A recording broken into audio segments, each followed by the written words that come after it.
Bem-vindos a mais um vídeo do canal AIGEN USP. Hoje a gente está aqui com o professor do Laboratório de Genética Molecular Bacteriana, Rodrigo Galhardo.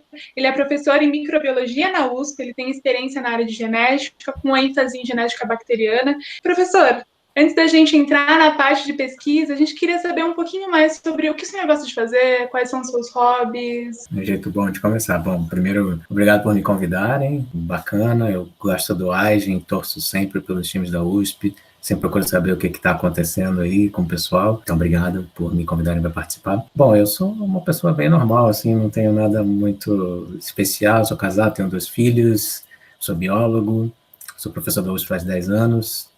Eu tenho, se você quer saber quais são os meus hobbies, tem 2 coisas que eu gosto muito, gosto de ler e gosto de esportes. Sempre gostei de futebol e gosto de artes marciais, eu faço karatê. Essas são as coisas que eu gosto de fazer no meu tempo livre.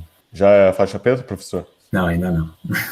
Ainda estou um pouquinho longe, na verdade. Eu parei, né? Eu fazia na USP, quando eu era aluno de doutorado como vocês, né? Tinha um lugar muito bom aí para fazer karatê. Os professores já faleceram, infelizmente.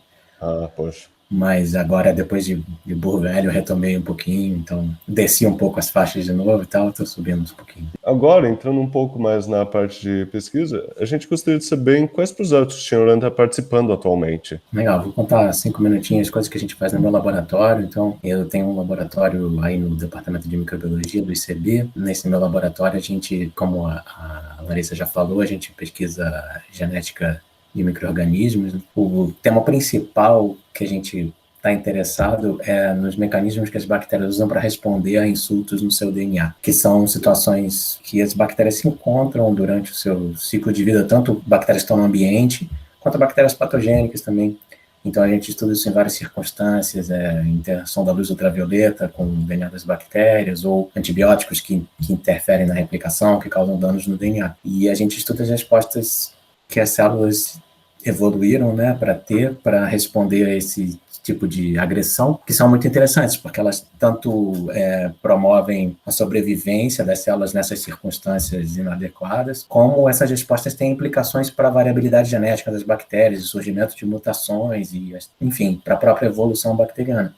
Então, a gente estuda uma respostazinha, para vocês que são da biologia sintética, que gostam de circuitos regulatórios e tal, a gente tem um circuito regulatório que a gente ama no laboratório, que a gente estuda muito. Quase todos os projetos, de um jeito ou de outro, tocam nesse circuito, que é chamado resposta SOS, que é um sistema regulatório muito legal que as bactérias têm. Então, existe um repressor que controla vários genes relacionados a reparo de DNA e mutagênese, e esses genes, então, são mantidos no nível basal, assim, na célula. Mas quando tem um insulto no DNA, a célula tem um sistema de reconhecer que está com esses problemas. Então, esse repressor da expressão gênica é clivado, sofre uma autoclivagem, na verdade, em resposta a danos no DNA. Aí libera a expressão dos genes SOS. E uma das coisas que a gente é fascinado e vem estudando no laboratório há muito tempo, na verdade, desde antes de eu ter meu laboratório, assim, quando eu ainda era pós-doc, antes de doutorado em outros laboratórios, a evolução dessa resposta, porque ela é muito conservada nas bactérias. Mas quando você pega uma determinada espécie de bactéria, a gente estuda várias no laboratório, vou citar alguns aqui, Caulobacter crescens, uma bactéria ambiental. O jogo de genes que a resposta SOS regula, esse mesmo repressor, com esse mesmo sisteminha, é um. Aí você vai para outra bactéria diferente, Pseudomonas aeruginosa, um patógeno oportunista que a gente estuda no laboratório. Regula um outro jogo diferente de genes. Então, o circuito regulatório principal, que envolve 2 proteínas, é mantido na evolução, mas o jogo de genes que cada bactéria regula, que foi selecionado ao longo do tempo, é completamente diferente. Então, uma das coisas que a gente se interessa muito é entender a função dos genes SOS em cada organismo. Esse aqui tem esse determinado jogo de genes e eles fazem isso, e a gente já descobriu alguns novos que fazem coisas que não se conheciam e tal, ou que fazem funções parecidas com outros genes, mas a gente, então, são análogos funcionais. Então, a gente vem caracterizando essa resposta bacteriana aí, porque ela é muito importante. Então, a gente está bastante interessado nela já faz tempo, ainda tem bastante material para estudar aí ao longo dos anos. E o que despertou esse interesse nas bactérias, assim?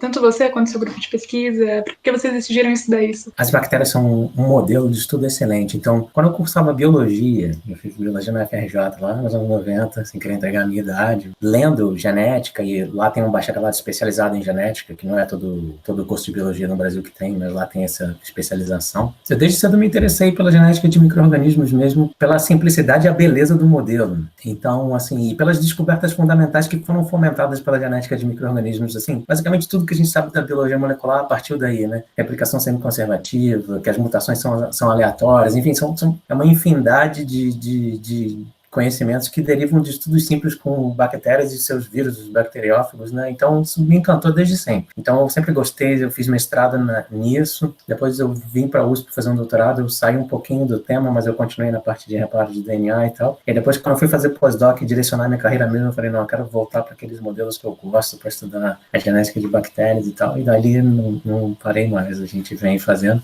E as pessoas que vêm trabalhar comigo já vêm sabendo que esse é o tema, né? Então, já são pessoas que estão interessadas nesse assunto de pronto. E, professor, o que você vê eu no acho futuro assim, da genética sua de área? bactérias, outro dia eu li um artigo, eu esqueci a revista onde que foi agora. O título do artigo era uma pergunta assim, a carreira de geneticista de bactérias, ou não lembro exatamente o termo que usaram, mas era uma coisa tipo isso, é uma carreira em extinção?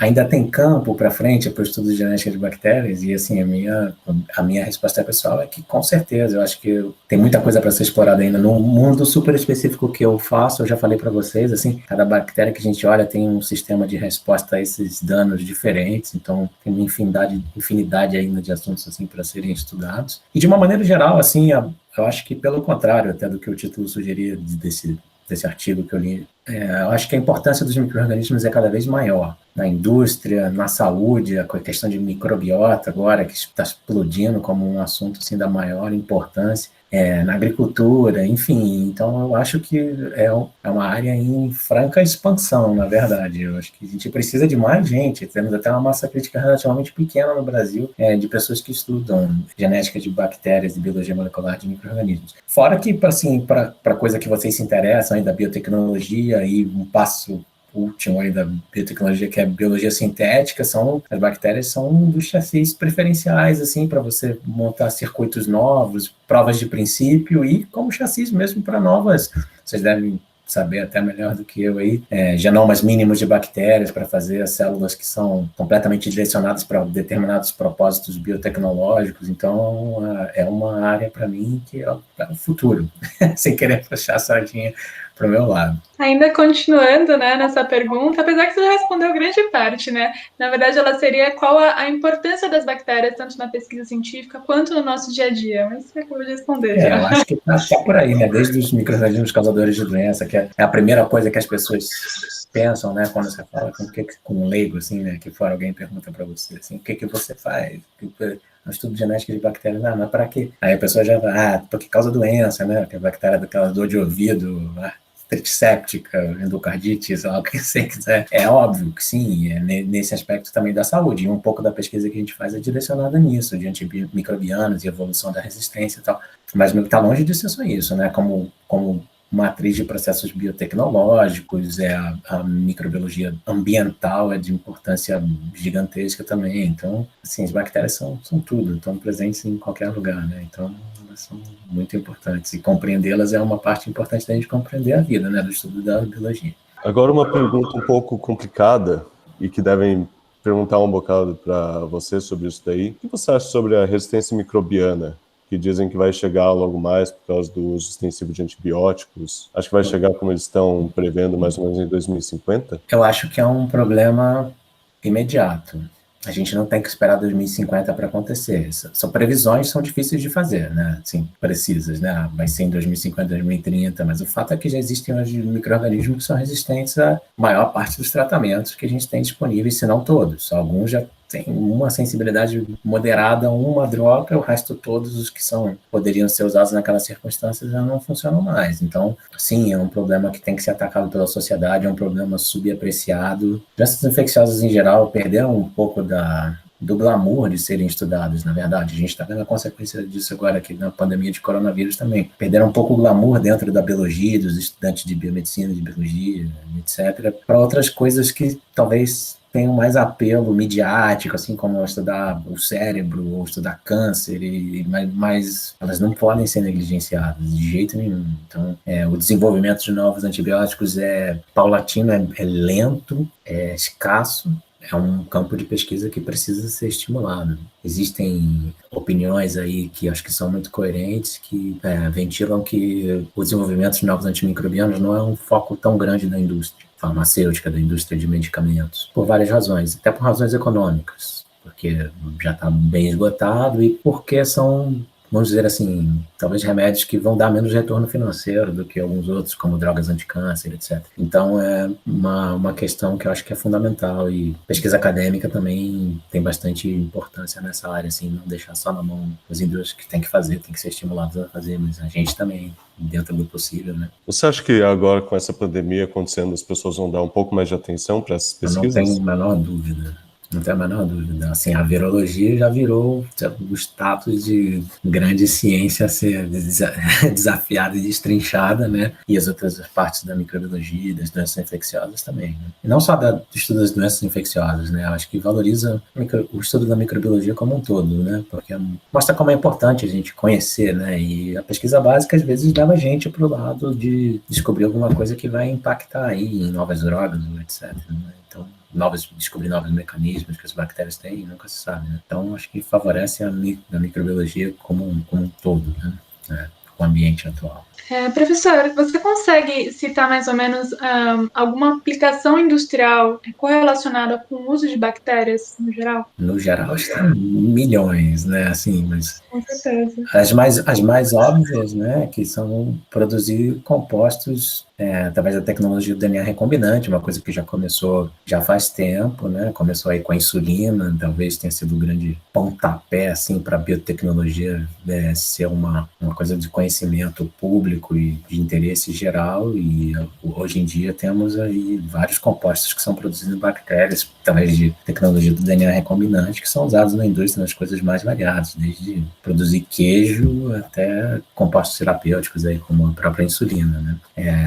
Não é a minha área de atuação, então não sou a pessoa mais especializada nisso, mas o campo também é vasto, né? Eu acho que bioprodutos em geral, produzidos por bactérias, né? Commodities, né? Bioplásticos, biocombustíveis também são um campo que acho que é promissor e precisa ser fomentado também. Você acha então que a biotecnologia em geral, e inclusive adicionar nisso daí os transgênicos, é algo benéfico para a sociedade em geral? Não tenho a menor dúvida. É a minha opinião pessoal. Sei que é um assunto um pouco polêmico, essa questão dos transgênicos, mas eu acho que a polêmica, Bruno, vem em boa parte das pessoas não conhecerem o que são os transgênicos, não entenderem, é uma palavra que assusta, e as pessoas, a maioria das vezes, não entendem. Uma boa parte, se não a maioria dos transgênicos que estão aí no nosso dia a dia, principalmente na agricultura, mas não só na agricultura, são coisas que são plataformas desenvolvidas que, na verdade, beneficiam imensamente a população, né? Seja por melhorar a produtividade agrícola, temos um planeta com 8 bilhões de pessoas que precisam ser alimentadas, né? Aumentar o valor nutricional dos alimentos, fazer você usar menos pesticida, herbicida, inseticidas na lavoura, isso é uma coisa benéfica e nos é provido por transgênicos, né? Então, acho que tem um ou outro transgênico que tem polêmicas em particular, de que, enfim, não vou ficar entrando em nome de coisa aqui para a gente não se comprometer, mas a imensa maioria deles acho que está voltada para benefício claro das pessoas. O que não quer dizer que a gente tem que relaxar medidas de controle e não observar a longo prazo os efeitos que isso podem ter, tanto em termos ecológicos, né, você soltar organismos modificados no ambiente, quanto observar possíveis efeitos na saúde. Mas isso é para tudo. Para qualquer remédio novo que você lança, qualquer cosmético que você bota no mercado, a gente tem que observar os efeitos a longo prazo e são difíceis de se prever, mesmo com os estudos mais cuidadosos. Mas, de uma maneira geral, sou plenamente favorável. Eu acho que eles são o futuro para a humanidade, assim, para uma agricultura mais eficiente, que use menos espaço, talvez que use menos água, quem sabe. Enfim, eu acho que é uma direção difícil de não ser tomada, né, para a humanidade.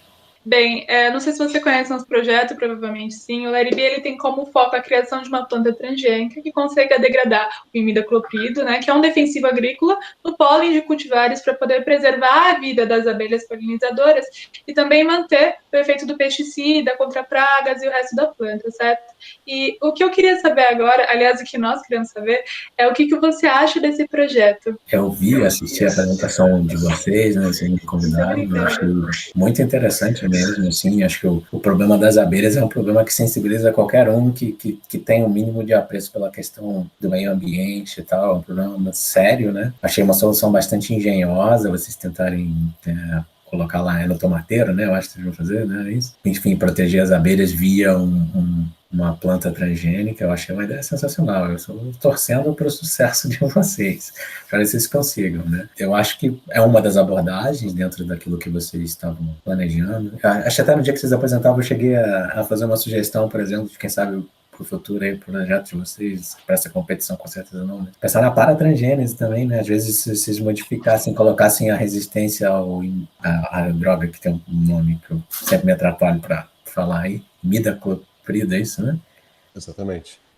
Num simbionte das abelhas, talvez fosse uma coisa que pudesse resolver também, né? Porque vocês poderiam pulverizar, né, em vários lugares, aí nas flores e tal. E naturalmente vocês já protegeriam as abelhas que iriam ali, elas passariam para outras na colmeia, de repente. Isso é uma ideia interessante também, que é um outro assunto que eu acho bacana dentro dessa coisa da biotecnologia. Mas a abordagem de vocês também é super interessante, eu achei bárbara. Tomara que funcione. Obrigado pelo apoio, professor. Vamos tentar fazer funcionar isso daí. Tomara. É isso daí pela entrevista. Muito obrigado por terem assistido e terminamos por aqui. Beleza, um abraço a todo mundo, obrigado pelo convite. Queria ser uma abelha, mas uma abelha não posso ser. A abelha só pensa em mel e eu só penso em você se inscrevendo no canal.